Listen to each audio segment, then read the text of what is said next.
Happy Friday and officially last day of March, which is also the last day of Q1. So, Michael Jordan year. How's it going, guys? Is it a little lean out there?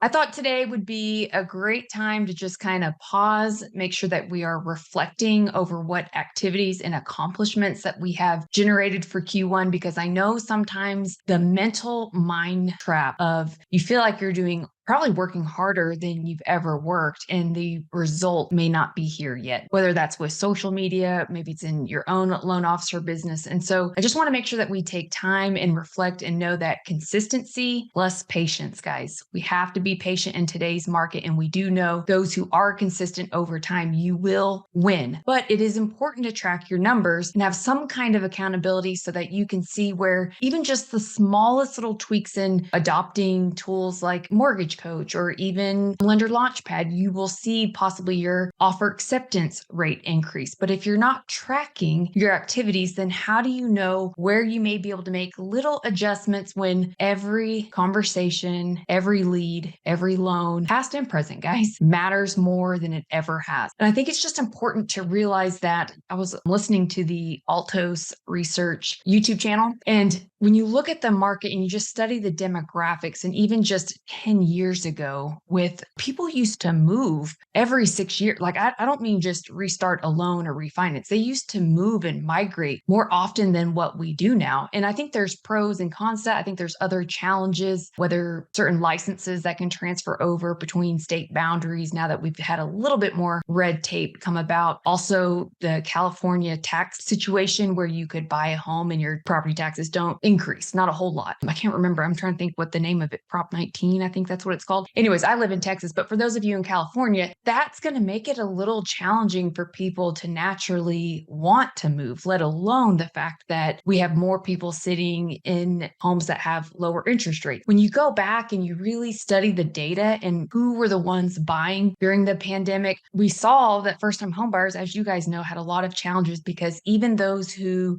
were deciding to move up, and even last year, they may have retained that primary home, that starter home of theirs. They decided to rent out because they were getting more financially literate, and people are understanding how that was a great hedge against inflation, is owning real estate. But then what does that do for the starter home market? Not to mention the number of investors that came in and then bought a lot of these homes, which they are likely going to hold them. So we definitely have an inventory challenge. I know we're tired of hearing about it. What messaging can we create, or how can we be proactive with our annual asset reviews and maybe ask different questions? For example, my mom is in assisted living and she's mentally ill. So she has schizophrenia and bipolar disorder. Now she has a little bit of dementia. So she is not taking her medicine correctly, which is horrible for any of you who also have parents that struggle with mental health. But it's $4,500 a month for assisted living, and she didn't have any kind of disability or any plans for her future. So who does that fall on? The kids. My point in sharing this is you may have people in your database that you've helped buy a home. And even if it was 6 years ago, asking different questions about their family and how's the health of your parents, and do they have financial matters in place? This is where we need to dig a little bit deeper and build trust and go not necessarily wider. I think sometimes we talk about casting a wide net, and trust me, from owning a social media marketing company, I'm all about building brand awareness and brand equity, because I think the more you can increase your visibility will also help with your influence. But we need to take care of the ones we have, guys. Like, most of you already know enough people. Like, I have some of you that when we first talked on the discovery call, you've been in business for 15, 20 years. That means you should have a database of clients that have all these networks around them, that if we just chose to go a little bit deeper with the ones that have already shown that they know, like, and trust us, what could your business look like today? But I find that it's usually an organization problem, whether it's selecting the right CRM, or how do I document my metrics so I know how to track and I know where to make small little tweaks. So I'm going to share something with you. Please don't get overwhelmed. It is a Google Doc with lots of different cells. So hang with me. Don't might get bored and immediately start tuning me out. And some of y'all are going to think I'm overkill with the things that I used to track. For any of you who were on the CMA a day mastermind challenge that we did early, I want to say it was early last year. Walt Schultz was someone that was on there. Jeremy Forcier was the one that led it. These were the types of things that behind the scenes, and we didn't always call out these numbers, but this is what I was sending to Jeremy and Dave Savage just from the numbers that were being reported. Guys, we've got Q2 starting Monday. And I really want you to recommit. I want what's in the past is in the past. We can't do anything about it, but we can make small little commitments today of where we are going to improve. Don't beat yourself up on results. Focus on the activities because that's all you can control. You can control what you do and how you respond to what you do. So if you're one of those that's like me and I go to the gym and then I go and I have a donut or I eat my Oreos at night and I'm like, why do I still have these love handles or this little like flappity flap on the side of my hips? It's like, oh, maybe because I'm still eating Oreos and donuts. That's where there's a little bit of a gut check here, even with your social media, guys. And I love y'all. You know, I love you more than anything, but I'm going to put my Coach Bird hat on at the moment. And some of you lean on us to do your social media, which is great, but it's almost like going to the gym with a personal trainer and then you're going back home and you're eating like crap. It's going to help a little bit. At least you're going to the gym with your personal trainer, but you're not going to get the optimal results if you're not executing the weekly battle plans that go out every Friday. That, guys, literally spells out what you should be doing Monday through Friday. Are you doing 20 DMs a day to critical accounts? Are you doing 20 likes on other accounts? Are you commenting on 20 other accounts a day? Are you choosing to proactively follow 20 new people a day? See, the more you do that, then the more that's going to be reciprocated. But you can't expect to have new followers or new likes or new comments if you're not going to 2x that in return. So if you're not doing that, you need to step it up. I need to see about 4 to 5 story posts a day. Just document your day, guys. It doesn't even have to be of your face. Show me the color of your coffee in the morning. Show me what you're doing as you're listening to this call. That's what humanizes and attracts people to you, where they feel like they start to know you. And you guys know this. Those of you who follow me, Instagram's kind of my drug of choice. And if you're not following the Deborah A. Bird account, that is my personal brand account. That's not the plug and play account. You guys see my crazy sense of humor and you guys DM me all the time and say, you know, you just love my personality or you're crazy or can't believe you posted that. Whatever it is, it gives you a little bit of insight of me and you either choose to like me or you don't, which you could always change the channel or not follow. Give yourself that same grace, guys. People don't have to follow. They don't have to be intrigued. But when you can share some things about you that may be vulnerable or it could be humor, don't forget when people are on social, it's still an escape activity where they just sometimes don't want to think. We want to be entertained a little bit. We want to laugh. We actually want to break from reality and we want to escape. It's like the new TV. Yes, you still want to have your professional content and educational, but don't forget to be what the robots can't be. And that's a human. You are not an avatar. Okay, that's the end of my soapbox. I'm going to now share my screen. Again, don't freak out. This is a little overkill, but these are the things that I want y'all to commit to tracking. And let's just start with next month. Have this out. If you want a copy of this Google Doc, just respond to this email or email marketing@plugandplaysm.com, and we will share this Google Doc with you so you can copy it for your own drive. And again, you may have a CRM that's tracking this for you, but these are some of the things that I used to be intentional about that I would keep up with my Win by Noon planner. So daily, I would put it in my Win by Noon planner where I would keep track of things, but monthly and quarterly and annually, I went a little bit granular on this Google Doc. So I'm going to geek out. You'll see that I have this broken down in different areas. So let's just look at what's in the green first. Again, I would have been keeping up with this every month so that quarterly I could get a total of my numbers. And then at the bottom, you can see these different tabs for Q1, Q2, Q3, Q4, and then my total for 2023, which then you can have like year over year analysis ran. But the first part is contacts.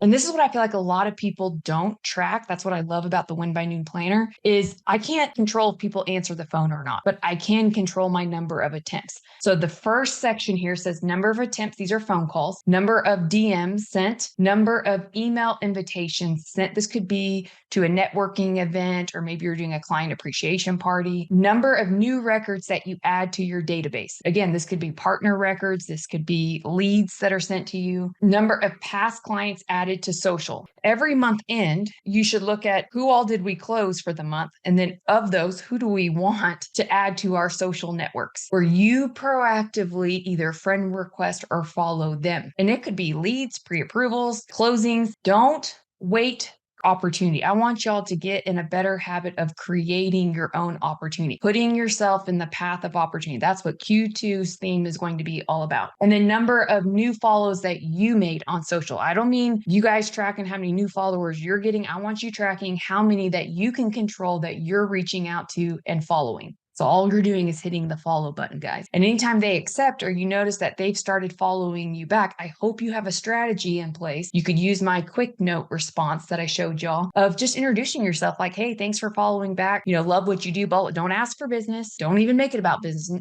Notice something about them. So you're just putting in the total numbers there. Second column, how many new partner meetings? So of the calls and the DMs and the invites sent, how many new partner meetings, whether Zoom or face-to-face, did you have? This could be with divorce attorneys, CPAs, financial advisors, etc. I want you to separate those out because I feel like too often we pigeonhole ourselves into just a one-lane highway of real estate agents. I want to challenge y'all for Q2. This also includes your social media when you're proactively looking for new accounts to follow. Are you sprinkling in some of the top divorce attorneys in your area, some of the top builders, some of the top financial advisors, CPAs, state planners? Those are also people that you should be trying to meet with because every single loan application or every single closing you have, most people have an annuity of trusted advisors that could be potential income sources for you. That's where we're trying to build a multiple lane highway to the gold. That's what we're hoping for. And the number of new client meetings. So sometimes you have clients that hopefully you're asking them what is their preference on either having a buyer consultation via the phone. Do they want to come into the office? How do they like to be communicated with? But how many new client meetings are you having or did you have in Q1? And again, this could be Zoom or face-to-face. Now, this column in F was all about new partners and new client meetings. But I'm putting the squeeze on y'all to not forget about your current existing clients in your current partnership. Are you reaching out to your top real estate partners and doing quarterly business reviews with them and asking them how you can help them? What are their biggest challenges right now? Do they need marketing support? Do they need help on analyzing CRMs? Every quarter you should be revisiting, especially with your top real estate or other referral business partners, and even those of your clients with the heaviest amount of influence. So don't neglect this section on H. So number of current client meetings, this could be annual mortgage reviews. This could be quarterly check-ins. Like sometimes you may have people who are mortgages under management where every quarter you're just reaching out to them, possibly for the first year. Hopefully you're doing the 60-day post-close call. Hey, how was the move? Do you have any questions? Do you know where to send your first payment? Don't worry, we didn't sell your information to anybody. I'm sure you're getting spam mail. Are you doing a housewarming party that we can help with, etc.? And then how many quarterly calls are you proactively making to those in your database that may have applied, but they didn't qualify? Either they didn't qualify because of credit or income or debts, or maybe they decided to wait. Do you have a proactive strategy to continue to nurture those that were once introduced to you? Or do you just let them fall by the wayside and choose another lender once they're ready to buy? So this column is very, very important. Okay, the next one is number of partner events. How many for Q1? How many events did you hold? Are you doing your mastermind every month, the first Wednesday of every month? Are you hosting partner events, which makes it really easy to then proactively call on new partners and existing partners to invite them to an event that would benefit them? And guys, it makes it really easy on, I don't know what to have, like who should I have speak at my event or what should the topic be? Topics should be based around your quarterly or your monthly meetings with your partners when you're diving deep into what their challenges are, what would be value to them. How many networking events did you attend? Maybe you didn't host them, but you attended, like the Modern Real Estate Summit. How many client events did you hold? Again, this would be for maybe client appreciation parties. Maybe you rented out a movie theater. Maybe you hired a will or estate attorney and they talked about the difference between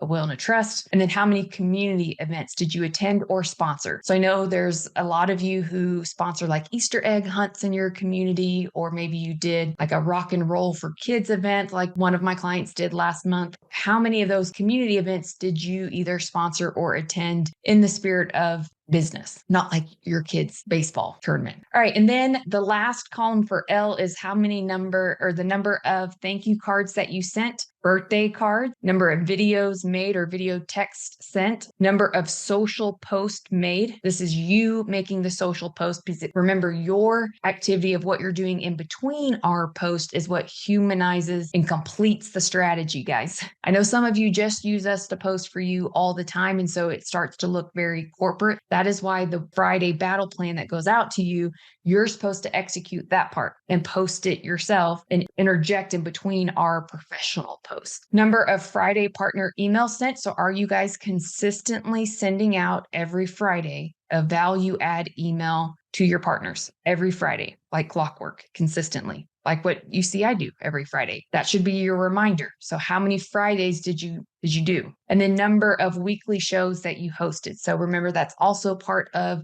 the overall strategy, is that collaboration where every Wednesday, and again, you can choose whatever day you want, that you host your own show and you have a different expert that is going to be talking about anything that your community could benefit from. How many of those did you actually host? That's just the first section, guys. These are the activities that usually then generate the next set of rows. Okay, so leads. The rest of this is pretty self-explanatory, so I'll go through it pretty quickly. At the top, I just want you to put what your total number of leads were. And then some of you may have internet leads versus how many were actually referred leads to you. Number of leads maybe from HomeBot or from different trigger alerts, because I know some of you get trigger alerts. Number of leads from social proof, number of leads from events. Like this is blank for you to add whatever in addition that you think would be helpful when you're looking at your total lead count. Because, internet leads aren't the same as referred leads. So you may, when you're looking at your total number of leads, it's important to then separate out, well, how many were internet and how many were warm referrals. And again, those could be from any kind of business partner or sphere of influence. All right. So of those total number that were leads that were intros to you, like maybe it was an intro DM or a group text or an email. How many of those leads have not applied? Like you're calling, maybe you have Flowify or you have an email campaign that is trying to get them to apply, but they still haven't taken that next step of applying. And I ask that you separate this because this could be a really deceiving number. Your conversion may look bad, but the bulk of it could be your internet leads, which would not be abnormal, right? It's important to kind of separate, well, how many of those that were internet leads, how many have not applied versus that were like warm referrals versus leads from HomeBot or Trigger, blah, blah, blah, blah. Okay, number of leads that decided to wait. So maybe you actually talked to them on the phone, and as you're talking to them and they're thinking it through, they're like, okay, maybe I should wait to apply for a couple months whenever I move or XYZ, because those are still leads, but they didn't technically apply. So like, where is that in the mix of your conversion rate? It's important to not only know how many decided to wait, but then again, what's your contact strategy to continue to nurture and follow up with them? And then the number that actually applied from each category. So again, the top is always from a total, but how many actually applied that were internet leads, that were warm referrals from HomeBot, blah, blah, blah, blah. And again, you can always edit this from HomeBot, like you may not have HomeBot, so make it your own. The last thing is to keep track of just where are your referrals coming from. Again, you can choose to mix this up how you want. How many came from real estate agents? How many came from past clients? How many came from your social sphere? And I realize some of this is hard because, you have the social proof and some of those behavioral metrics that it's hard to really know what influenced them to finally contact you. But you could go off of a lead form and just see what they put there. Builder, friends and family members, business partners. So that could be like divorce attorney, CPA, financial advisor, and then referrals just from the events that you host. Like maybe when you're hosting an event, you have an agent that's like, actually, I have someone that would be a good one for you to follow up with. So are you tracking those numbers? Next, credit pools. So these are people that have actually applied and they haven't maybe sent in all of their documentations.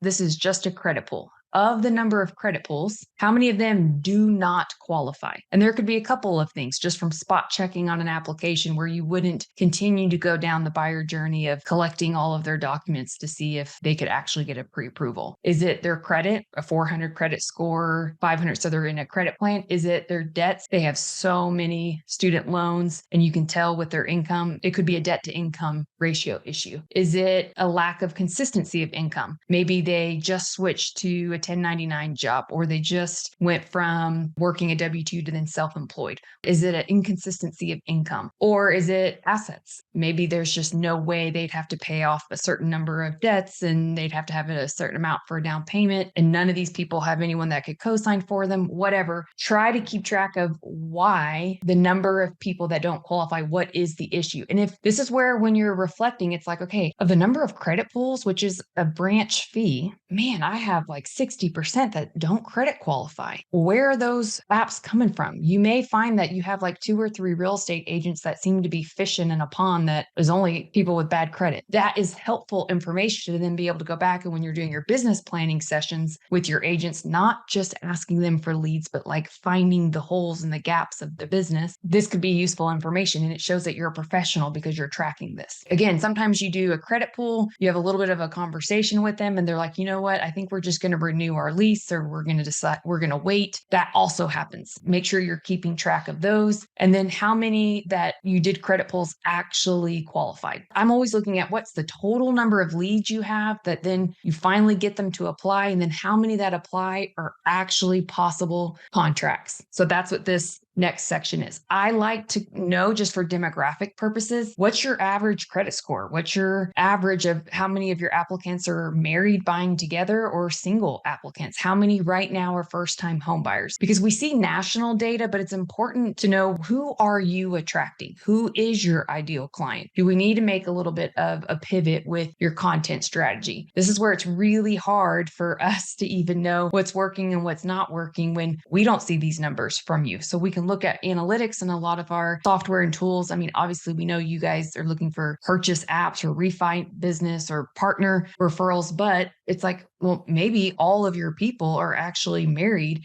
and they're buying their like second or third home. Like, that would be interesting data to look at. Okay, pre-approval / out shoppings. We've gone from lead to we finally got them to apply. And now how many of them have actually submitted all of their documentation where we've issued a pre-approval letter so they could go out and start aggressively shopping for homes. I also want you to keep track of your total number of pre-approvals, but then also reflecting back from people that you've pre-approved that haven't found a house yet, guys. How many of those do you have where their pre-approvals are now in between 0 to 3 months old? How many total in your pre-approval milestone are 3 to 6 month old? This is important because that means that they've been shopping. They've had the green light for more than 3 months, less than 6. How many of them have had the green light for 6 to 9 months, 9 to 12, and then 9+? And do you have a different contact strategy for each of these phases? Is there a way for you to keep up with that milestone in your CRM? Do you think that's important? Should you have different messages that go out? Obviously, anything from 0 to 3 months, you're probably much more aggressive than you are when you get down here. And it may be time to revisit because, interest rates have moved, or soon as the LLPA's situation gets figured out, or maybe with the FHA mortgage insurance, they may be able to qualify for more. So that would be important and targeted messaging that you could send to these people, which is why you should have it separated so that we know from a pipeline standpoint, how many people do we have out there with a golden ticket that are out shopping for a home? How many of them you haven't been able to make a decision? They're kind of in between. They've applied and they credit qualified and they've submitted some docs, but you're having to get like a CPA letter, or maybe you're doing a bank statement loan. And so you have some that you're still working on. So they couldn't technically go into a category. Again, how many decided to wait or are not ready, and why? And then how many did you lose? How many during this, once you get to this pre-approval state, did they go elsewhere? And where did they go? Was it another lender? And was it because of rate? Was it because of a certain loan product? Was it a builder? Do you not know? They just all of a sudden ghosted you. And then again, let's look at your demographics of those that actually qualify and have gotten the pre-approved golden ticket. What's your average age of your clients? What about average income, average DTI? What's the main motivation for moving right now? Are you guys asking that question? And then how many of them actually have kids under 18, and how many? Are you naturally attracting more single clients, married with kids, married without kids, empty nesters? All of that data is important to know of who you're attracting, whether that's from your referral sources or from the content created. And events that you host. Offer acceptance rate. This is a big one. This was something that Ryan Grant had stated on last year's Scriptapalooza. And I thought it was great that when he was meeting with clients or meeting with agents, it's like he knew his numbers so well and could tell you, this is our offer acceptance rate. We're 20% higher than the industry average. It's like, wow, I don't know many people that actually keep track of that. Number of offers made, number that were not accepted, and then why were they not accepted? Was it, again, loan type? Maybe they saw VA loan on there, and so they freaked out and didn't even consider it. Was it because we weren't the highest bid? Was it LTV concerns? Was it because there was a contingency? There's a million different reasons why, but are you keeping track of the number of offers that are being submitted and how many are accepted right away or multiple offers? And then total number accepted. And did you give a lender recommendation when you sent over that pre-approval letter to the listing agent? Did you call the listing agent, send a video, text, send a lender launch pad? Like, what was it that may have helped get your offer accepted over others? And then are you keeping track of the terms? Like, what's the average going rate for earnest money? Is it 1% of the purchase price? Is it more than that? What about average option period, average number of days to close? Are you getting seller concessions in your market? We can go off of national data or even your local county data, but that may not be a true valuation of your data. So be the student of your own data. All right, let's look at under contract. Again, we've gone from lead to we've done a credit pull to now we've got them pre-approved. They finally get an offer accepted on a home, and now we're under contract because this number has been rising. So how many have fallen out of contract and what's the reason why? And sometimes there is no real good reason other than people just get nervous. But is it because there was a bad inspection and that made them nervous? Was it an appraisal issue? Did they just change their mind and found another home that they saw that went on the market, or an approval issue? Like, did something pop up that maybe you made an error or a loan assistant made an error, and so it had to be canceled? How many pricing exceptions are you asking for? This is really, really important just for overall profitability. And why are you giving price exceptions? I have some of you who I feel like because of your own money mindset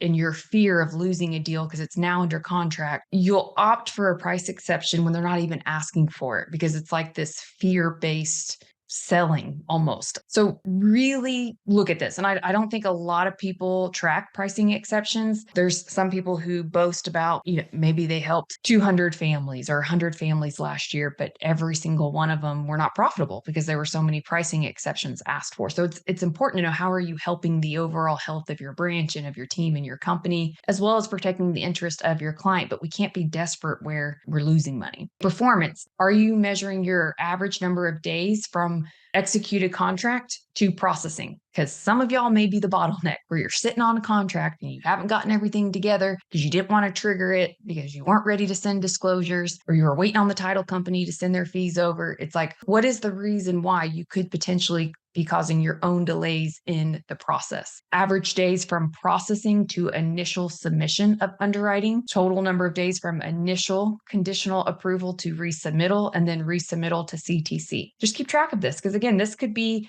team incentives, and maybe it's showing where this section here, and this may not be you guys, but I have seen this just from when I've managed branches before. I'm like, bro, you've had this contract for like a week and you want to see if we can close it and like push it through all these other contracts that are waiting in line, and we're stressing the processors and underwriters out because you chose to sit on it for 2 weeks. It's like, so just keep track of this. It's in the spirit of improvement. We all have areas to improve on. And then finally, funded closing. So what was your total number of closings? So number of families served from unit standpoint, total funded volume. And you could break this down. I left this open for purchase business, refi business, FHA, conventional, jumbo, renovation, reverse, whatever it is that you feel like would be best to track. I do think knowing purchase versus refi, as well as loan programs, especially non-QM, if you're starting to get into non-QM or even reverse, if you can do reverse, I really feel like reverse is going to be coming back. Not that it ever wasn't here, but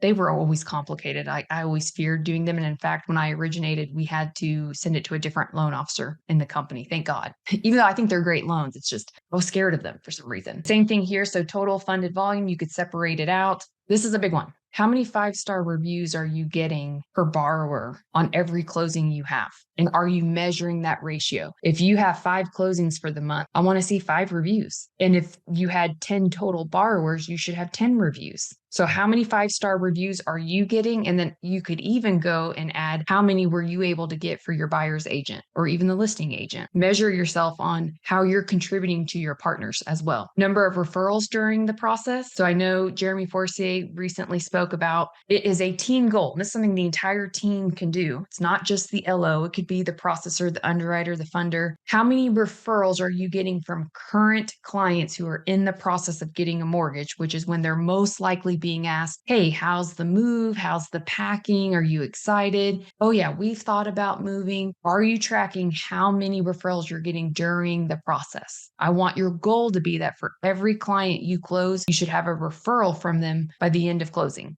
And then how many trusted partner introductions did you generate per closing? So again, that means when you're talking to this client, they may have a divorce attorney, they may have a financial advisor, they may have certain people, an HR manager, that they are willing to give a warm intro for you so that you could offer maybe a lunch and learn or host a home buying webinar for. Again, if you're not tracking this activity of how many trusted partner introductions you're getting, then how do you know how many missed opportunities you possibly have? This is where I'm saying, guys, there's a lot of opportunity out there, but are you putting yourself in the path of opportunity with every single client who applies? Every single one. You could even take this and move it all the way up to the lead section. You could put it right here because anyone who even talks to you, there could be massive opportunity from every conversation, from every loan app, even if they don't qualify. That's how I want y'all to start thinking and to, I know this is a lot and it's a little nerdy, but we have a little bit more time on our hands right now. And so I'd rather you guys work smarter, not harder. We do have to work smart and hard right now. It's hard. It is hard, but you know what? Choose your hard. You could choose not to do this. And then in your mind, you're like, gosh, I don't know what's working. I don't know what's helping me get business. I don't know what to do.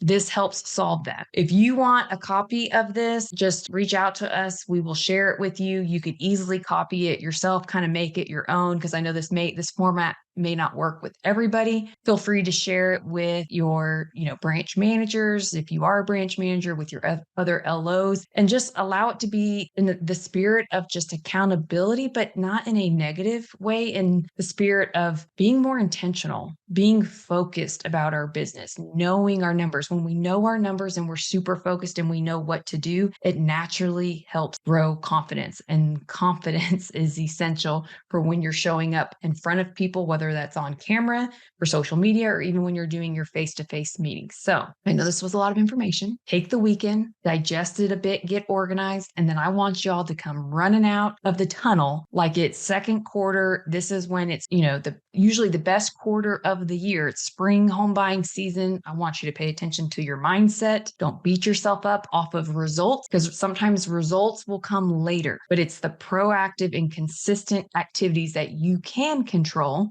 along with your response to those activities, that over time will allow you to be the real champion here. Because you know what? It's a journey and it's a process, and it's going to make you better, and you'll be able to help others reach success. So it may not always be a W. Like you may be looking at first quarter like, man, I feel like this, I sucked it up.